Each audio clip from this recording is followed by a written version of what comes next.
Hey guys, we are in the desert cottage garden and it is a pretty hot day, I'll have to tell you. We're a little bit over 100 degrees, but it'd be a good time to come out and video. So let's talk about food. There is a lemon balm there, and along the way over here are a bunch of chives. They handle the heat pretty well. Around the corner is the Russian sage, and that just feeds a lot of bees. Not as many this year, but we are almost up to what we had last year, so it's not too bad. I don't use it, except that in the winter, I'll cut it down after it's dried. I'll wrap it up, and then I'll use it in bundles in the fireplace. So we do use it, just don't use it for food or anything. This little tree is really struggling. It is having a real hard time in this high heat. We've got a lot of burnt leaves here, but it does have a lot of new growth on it. So I'm really hoping it just makes it through the hot. So it's really this month. We're almost, we're at the end of July, and then August is really rough and September is rough. So if it can get through the next 2 months, it should survive well, and then next year it'll be okay. Over here we have our sage, the cooking sage, which I'm getting ready to start cutting that back and drying it, use it for later. And then there's the big old rosemary that I still need to cut back and start putting it in oils and just drying it for use later. Fresh is always better, but I do cut some of it and dry it. But here in the winter, it's still pretty green, and you can still cut off of it, especially once it gets this big and this tough. Then taking some of it off in the winter is not a big deal. So I tend to do that because fresh is always better. Back here we have some sunflowers growing in the pot. They're a little droopy today because it's a little hot. And then right here is the trumpet vine that I had thought had died. There it is over here too. So I'm trying to train it to work up its way onto the trellis here. And I've got a fake wasp nest there to try to keep the wasps away. And it has cut that down. It does cut down how many there are. And then over here, oops, sorry. Hit the button the wrong way. Let's take a look at our beautiful rose. This one I do know the name of. This one's Wellerton Old Hall. I have it marked finally. As long as I mark these, I can remember them. But isn't that gorgeous? It's just so pretty. Oops. Get you a better view. Love it. Just beautiful. And over here is the other rose that we have. Let's take a peek and look at. It's just gorgeous. Look at those petals. That's just amazing. This one is a Shropshire Lad, and it has grown, this one's grown a little over a foot.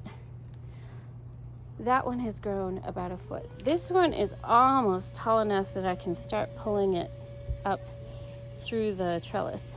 So I'm looking forward to that. Now over here, back behind our Russian sage, this one doesn't have any blooms on it right now, but it's growing really well.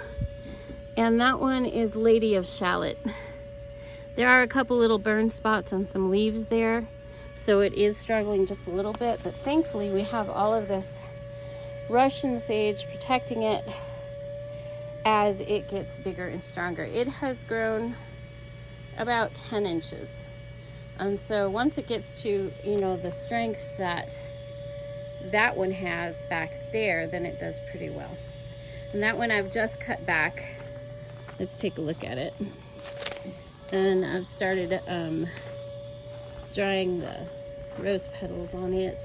But this time of year, we give it a little bit of a cut, and you can see that it is a little bit worn out from the heat. So, but it'll come back. We'll get it going. It's just that time of year.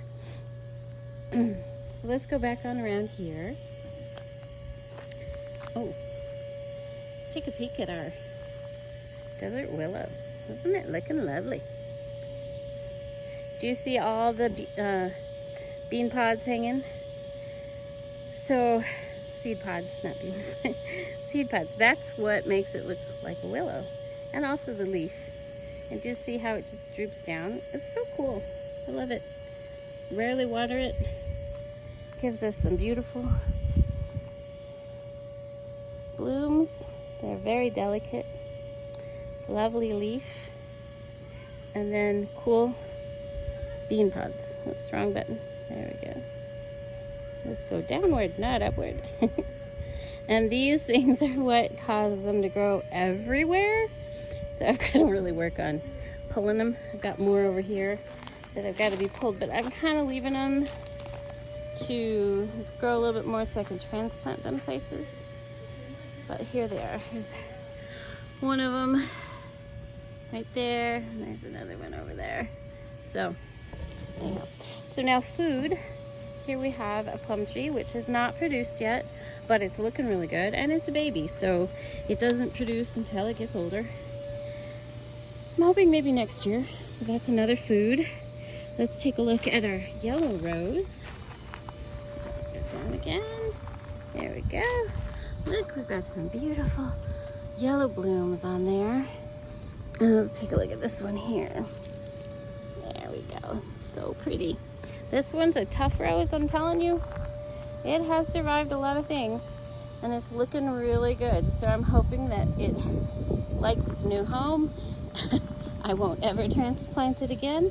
This one was over here, all the way against the wall on the house, which of course is not great. It was right on it.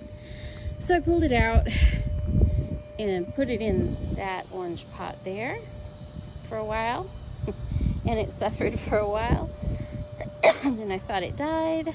And then I brought it over here in the pot, and it did okay. And then I put it in the ground, and it's much happier. And then we had that late freeze, and I thought, oh, did it in, and look at it. Now it's come back. It's amazing. It's a tough plant. Now over here we've got our grasses growing. Oh, I gotta show you this. Okay. I just stepped in a big tumbleweed. They just show up, these tumbleweeds.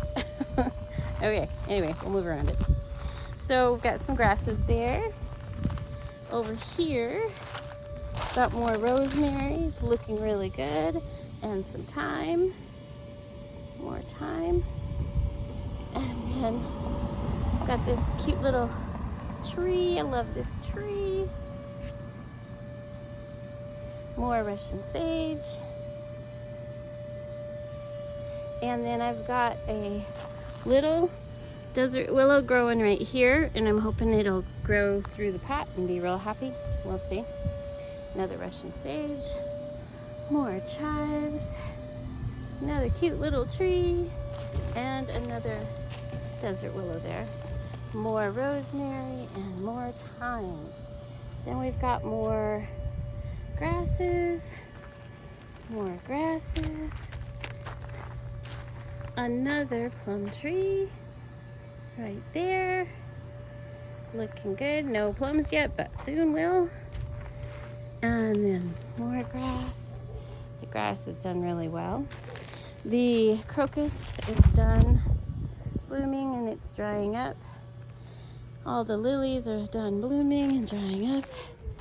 The lilac is done blooming, but it looks pretty good. Oh, and we've got another rose right here. This is a shrub rose. Here we go. Oh, isn't it pretty? Got a little bud on it. This one is called Darcy Bucel. Okay. So there you go. That's the tour for the Desert Cottage Garden for July 2020, and I'm pretty happy with how it's looking.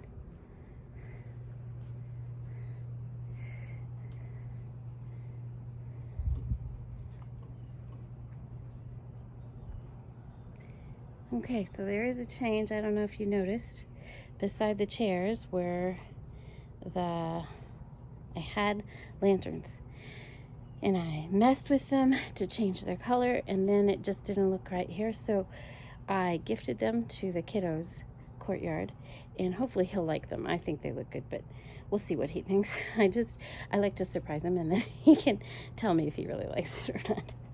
And I'm going to do something different there. I haven't decided what, but we're going to do something different. We are going to bring in other lampposts for more light out front, but I'm not sure if I'm going to put what I'm going to put beside the chair. But you know, that's about design inside your house, outside your house. Those things work that way. Sometimes you like what you've done, sometimes you don't. You readjust. That's how it is. So let's go over food. We have lemon balm, chives,